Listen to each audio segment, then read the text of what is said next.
네, 통일신라와 발해가 발전하다 단원입니다. 이쪽은 신라가 삼국을 통일하는 것부터 소개가 되어 있습니다. 이 부분을 제대로 이해하기 위해서는 그 당시 국제 역학관계를 이해해야 됩니다. 그림으로 간략히 소개를 하면 이때 중국은 분열되어 있었는데 이걸 수나라가 통일을 하게 됩니다. 이 위쪽에 고구려가 있었고 아래 부분에 왼쪽에 백제, 오른쪽에 신라가 있었죠.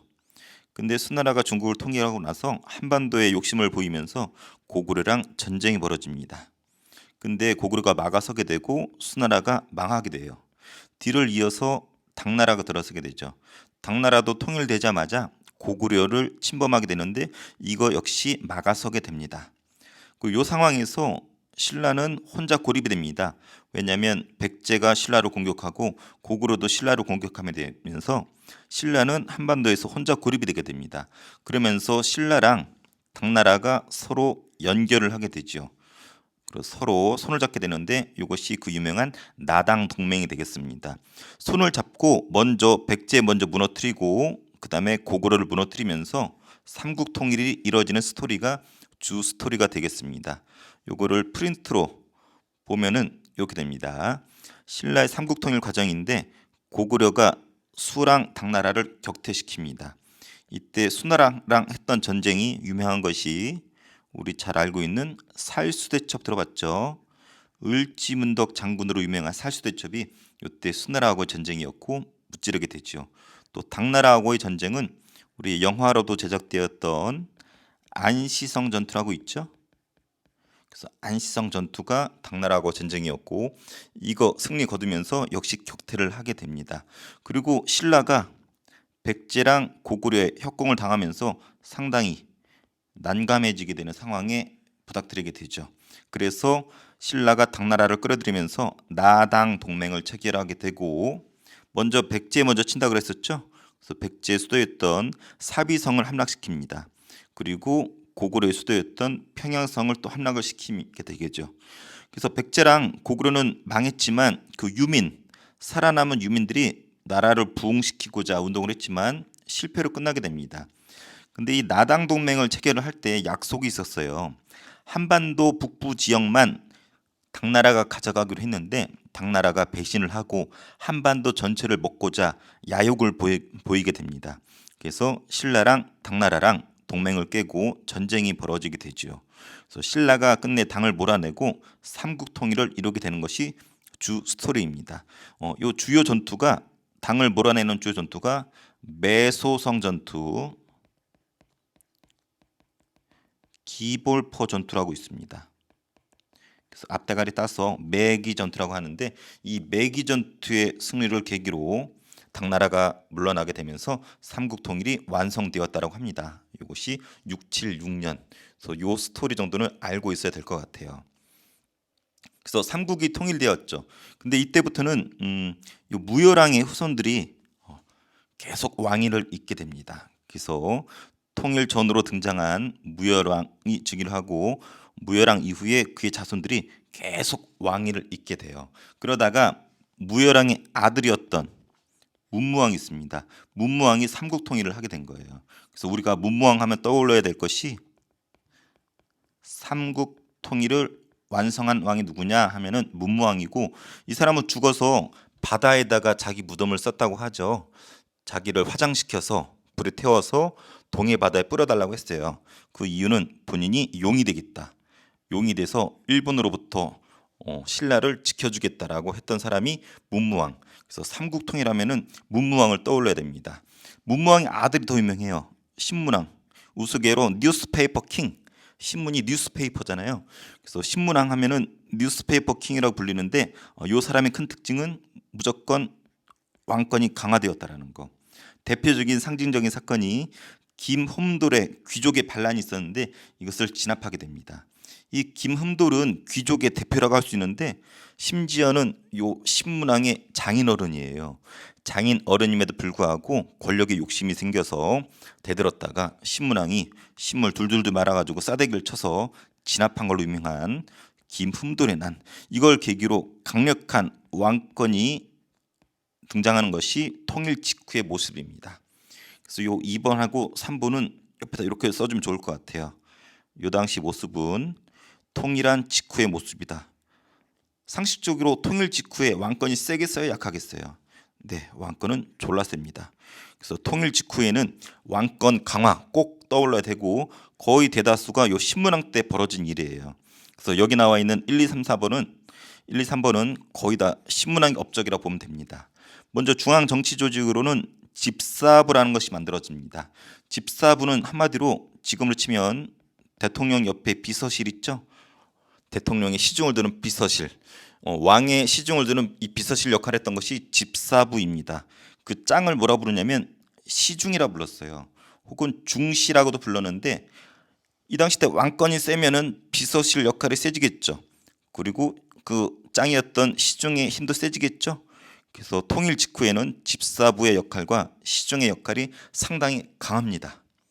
그리고 감찰 기능을 하는 사정부라고 있습니다. 감찰은 관리들이 나쁜 짓을 하는지 체킹하는 것을 감찰이라고 하는데 이때 사정부라는 것을 설치를 하고 또 국학이라는 걸 설치합니다. 국학은 학교예요, 학교. 그래서 학교인데 여기서 유교 교육을 시킵니다. 그래서 충성 같은 거, 이런 거 강조하면서 왕권 강화에 기여했었던 국학, 사정부, 시중, 집사부 다 왕권 강화랑 관련돼 있죠.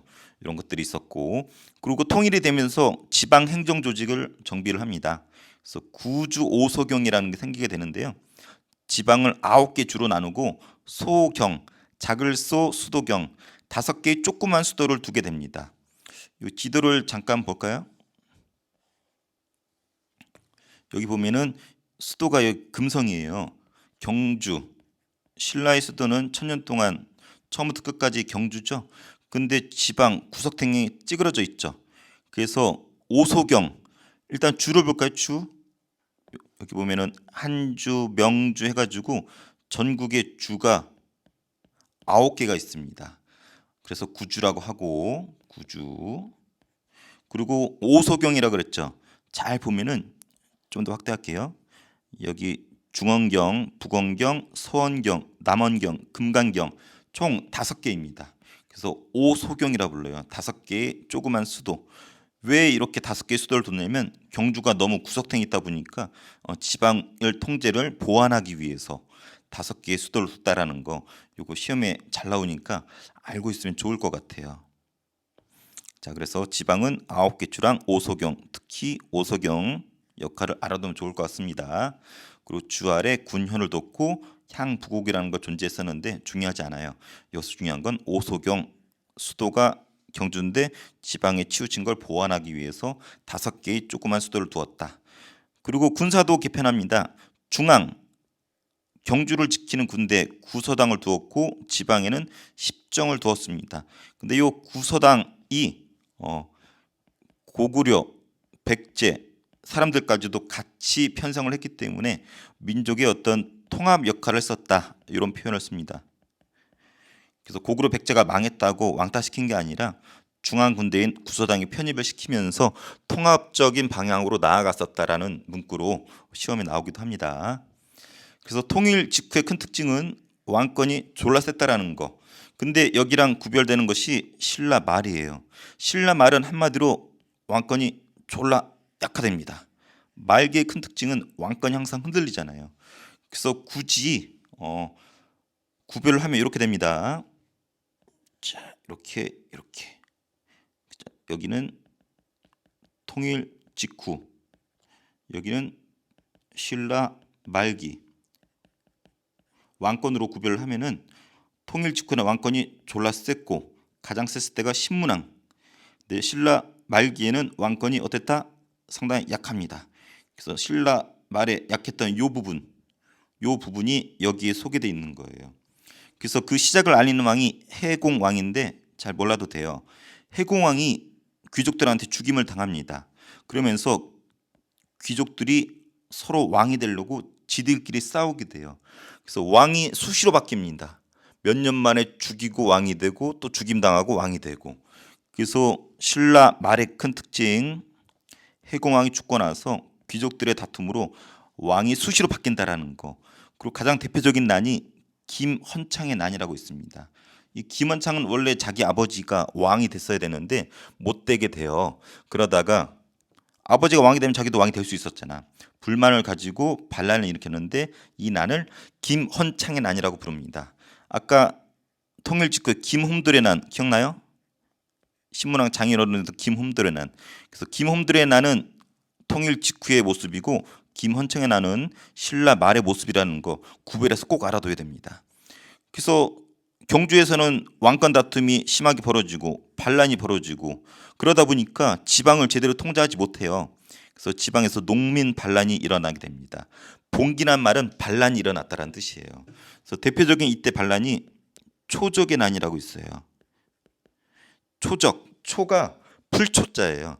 적이 도적, 풀같이 들고 일어난 도적이란 뜻으로 초적의 난이 있었고, 그리고 유니폼을 맞춰서 반란 일으킵니다. 이것이 붉은 바지 도적이라고 있었습니다. 얘네들이 붉은 바지를 입고 반란을 일으켰었어요. 그래서 초적의 난, 붉은 바지 도적 전부 다 신라 말에 지방 통제가 이뤄지지 못하면서 일어난 반란이라는 거. 그러면서 이때 지방의 실력자가 등장합니다. 그 실력자들 뭐라 부르냐면 호족이라 불러요. 호족. 근데 호족 약간 지우고 시작할게요. 이 호족의 큰 특징은 중앙에서 지방을 통제하지 못하잖아요. 그러다 보니까 성을 쌓고 스스로를 성주라 불렀어요. 성의 주인이다. 그리고 스스로를 장군이다 라고 부르면서 지방의 백성들을 모아서 지방의 권력자가 등장하기 시작합니다. 가장 대표적인 사람이 궁예, 견훤, 한 번쯤 들어왔죠. 궁예나 견훤 같은 지방의 실력자, 호족들이 등장하는 시기가 신라 말이라는 거죠. 그래서 또 일부 육두품, 신라는 골품 제도가 있었다라고 중학교 때 배웠을 거예요. 그 골품 제도에서 좀 왕따 당하고 서러운 애들이 육두품인데 이 육두품 애들이 호족과 힘을 합쳐서 후 백제랑 후 고구려를 세우게 됩니다. 통일신라가 아직 망한 건 아니지만 신라는 있고 후 백제, 후 고구려가 성립되면서 삼국시대가 다시 시작이 되죠. 이것을 후 삼국시대라고 부릅니다. 디후자 써서. 그래서 지도를 보면 이렇게 돼요.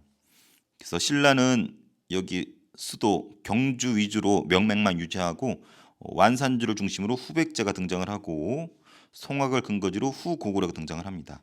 그래서 이렇게 후삼국 시대가 열리게 되죠. 그래서 후고구려는 주로 궁예가 이끌었었고 후백제는 견훤이 이끌었었죠. 이런 사람들을 호족이라 불렀고 신라의 마지막 왕은 경순왕입니다. 그래서 이 정도 등장인물을 좀 알아두면 좋을 것 같고 이렇게 셋이 경쟁을 하다가 궁예가 쫓겨나죠. 누구한테? 왕건한테 쫓겨납니다. 그래서 왕건이 이 후삼국을 날리고 후삼국을 통일하면서 고려라고 하는 나라를 만들게 되죠. 이건 뒷부분에 연결될 부분이고 그래서 신라 말에는 지금 보다시피 아주 동요한다. 왕건이 약하고 지방의 호족이 등장하고 반란이 있는 아주 어마무시하게 개판인 시대다라고 알아두면 될 것 같아요. 그리고 통일신라가 아래에 있었다라면 북쪽에 발해라는 나라가 등장을 합니다. 고구려의 장군 출신이었던 대조영이 만주의 동모산에서 발해를 건국하게 됩니다. 그리고 스스로를 고구려를 계승했다라고 얘기를 하게 됩니다. 발해의 왕은 5명이 있는데 우리가 꼭 알아둬야 될 게 있는데 이 5명을 알기 전에 이 부분 선생님이 소개해 줄게요. 자, 여기 좀 확대 좀 해볼게요. 자, 여기 봅시다. 여기를 경계로 아래쪽은 신라, 북쪽은 발해입니다. 그래서 이런 표현이 있어요. 남쪽에 있기 때문에 남국이다. 북쪽에 있기 때문에 북국이다. 그래서 이걸 합쳐서 이런 표현을 쓴 사람이 있습니다. 남북국이다. 그래서 남북국 시대다. 남쪽의 신라랑 북쪽의 발해가 우리 같은 민족인데 남북국 시대가 있었다라고 얘기한 사람이 조선 후기의 사람이었던 유득공이라는 사람이 이 이야기를 해요. 그의 책 발해고란 책이 있습니다. 그래서 유독공이 자기 즉 발해고에서 남북국 시대라는 게 있었다. 그래서 북국 발해죠. 발해가 한때는 우리 역사가 아니다라고 조선 전기까지는 알려졌었는데 이 유독공이 발해고에서 처음으로 남북국이라는 표현을 쓰면서 북국 우리나라다, 우리 민족이다라고 해가지고 발해를 우리 역사로 끌어당깁니다. 그러면서 발해가 우리의 역사로 인식이 되고 이 부분이 되게 강조가 되고 있는데 여기 발해 건국단원에서 남북국이란 표현 꼭 알아두면 좋을 것 같아요. 그리고 5명의 왕이 시험에 구별하는 걸로 잘 나옵니다. 그래서 대조영, 그래서 발해를 건국한 걸로 유명하고, 그리고 무왕은 쉽게 표현해서 이게 무자가 싸울 무자예요. 무술할 때 무. 그래서 주로 싸운 이미지로 기억하면 좋아요. 당나라하고 신라하고 싸웁니다. 구체적으로는 당나라의 산둥 지방을 공격을 해요. 우리 쥐도 이렇게 쓰면 이렇게 뾰족히 튀어나온 중국 부분 있죠. 이 부분이 산둥 지방인데 여기를 공격합니다. 그래서 무왕하면은 당나라하고 전쟁하고 신라랑도 으르렁댔다. 그 뒤에 이제 문왕은 무왕이 좀 싸웠다라면 문왕은 반대예요.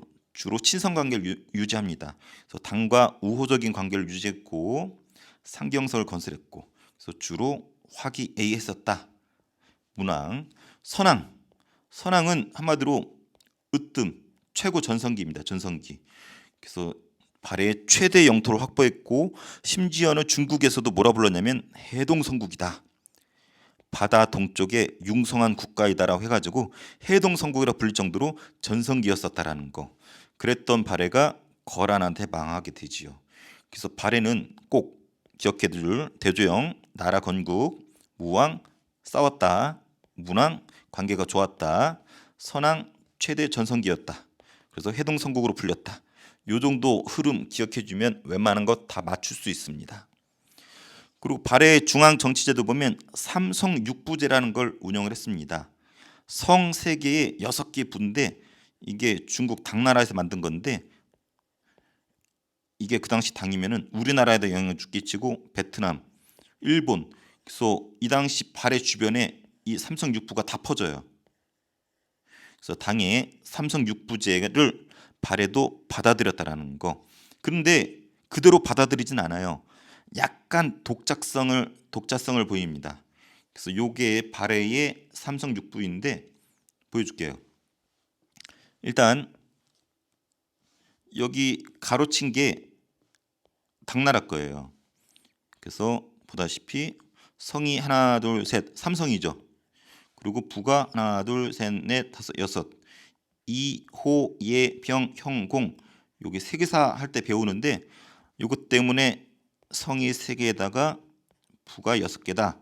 삼성육부라고 해요. 그래서 요거는 당나라 걸 따라한 게 맞아요. 근데 약간 다른 점이 뭐냐면 색도 좀 달리 해볼게요. 여기 보는 것처럼 이름이 달라요.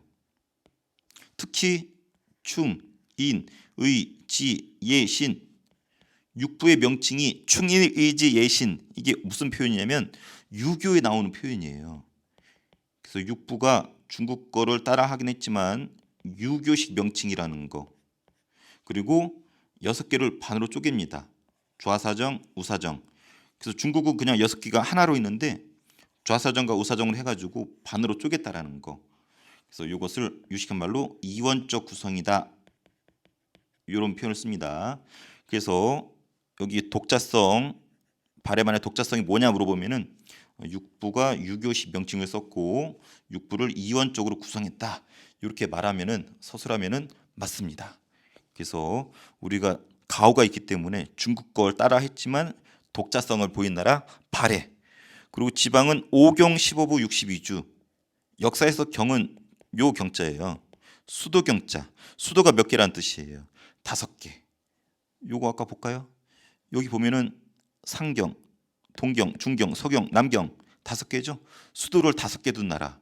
그래서 5경이란 말만 나와도 이것은 발해라는 걸 알 수가 있습니다. 그 지방간이나 사도도 두었다라는 거. 요 정도는 좀 알고 있어야 될 것 같아요. 지우고 쌤이 형광펜으로 최종 정리 한번 쭉 들어갈게요. 자, 지우고 핵심만 한번 빠르게 가볼게요. 자, 형광펜으로 하고 중 사이즈하고 오늘은 이걸 해볼까요? 자, 신라의 삼국통일 과정입니다. 먼저 수나라, 당나라하고 고구려가 전쟁을 했죠. 그러다가 나당 동맹을 체결하죠. 그리고 백제 먼저 무너뜨리고 고구려 무너뜨리고 망한 사람들이 부흥동했지만 실패하고, 근데 당나라가 배신 때리면서 나당 전쟁하고 신라가 당을 매수성 기벌포전도에서 몰아내고 삼국통일이 완성이 됩니다. 삼국통일한 사람 문무왕. 근데 그 전에 문무왕 아빠가 무열왕이에요. 무열왕 때부터 이제 이 무열왕 자식들이 왕위를 계승하는데, 우리가 기억할 왕은 여기 나와 있는 문무왕. 뭐 했다? 삼국을 통일했다. 그래서 문무왕이 삼국통일에서 용이 되었다 그랬었죠. 그리고 문무왕보다 더 유명한 신문왕, 뉴스페이퍼 킹. 그래서 신문왕 하면 뭘 떠올려야 된다? 그렇죠. 김흠돌의 난을 진압했다. 장인어른을 죽이고 왕권을 강화시켰다. 요 정도는 알고 있어야 돼요. 그래서 요거 거의 신문왕의 업적이라고 그랬었죠. 한마디로 뭐다? 왕권 강화이다. 그래서 집사부를 설치했고 시중에 힘이 셌다 그랬죠. 그리고 구조 오소경으로 중앙을 정비했었고, 또 구서당 십정이라고 하는 군대를 뒀고, 구서당은 특히 민족 통합적인 요소가 있었다. 그 신라 말엔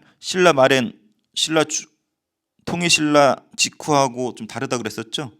아까 이쪽이 통일 직후에 왕권이 강하다면 이쪽은 왕권이 약한 시기입니다. 그래서 신라 말의 동요 보면은 해공왕이 죽음부터 시작되는데 귀족들이 왕권 납품을 한다. 그래서 김원창의 난이 있었고 농민 봉기가 있었습니다. 아까 얘기했던 거 초족의 난, 붉은 바지 도적의 난이 있었고, 지방에서 호족이 등장하면서 성주 장군을 칭했다. 대표적인 애들이 견훤, 그래서 후백제를 세웠고, 그리고 궁에 후고구를 세우게 되죠. 그래서 신라는 경주 위주에 찌그러져 있었다. 그래서 요 시기를 우리 뭐라 부른다? 후삼국이라 부른다. 이거를 통일하는 것이 다음 시간에 배울 왕건이다. 자, 요 상태에서 북쪽에서는 발해가 등장했죠. 그래서 발해에서는 우리가 5명이 왕을 알아야 된다고 그랬어요. 대조영, 무왕, 문왕, 선왕, 그리고 뭔가 빠진 것 같죠? 무왕, 4명이군요. 그래서 대조영 때는 큰 특징이 건국했다. 무왕, 싸울 무짝으로 했죠. 당의 산둥을 공격했다. 문왕, 우호관계 유지했었다 그랬죠. 선왕, 최대 영토로 전성기였었고 해농성국이라 불렀다라는 거. 그래서 요 5명의 왕, 4명이죠. 대조영, 무왕, 문왕, 선왕. 요 4명은 꼭 기억할 수 있어야 됩니다. 그러다가 거란에 망했다. 그리고 발해의 통치체제에 보면은 당나라의 삼선육부를 받아들였지만 독자성을 유지했다. 그래서 유교식 육부 명칭이 있었고, 육부가 2가지로 쪼개졌었다. 이원적이었다. 그리고 5경 15부 62주로 수도가 5개가 있었다. 그럼 아랫부분에 문제 한번 풀어볼게요. 자, 1번. 신라는 해동성국으로 불리면서 전성기를 맞이했다. 해동성국이라 불린 것은 신라가 아니라 발해였었죠. 발해 중에서도 아까 선왕 때였었죠. 그래서 X.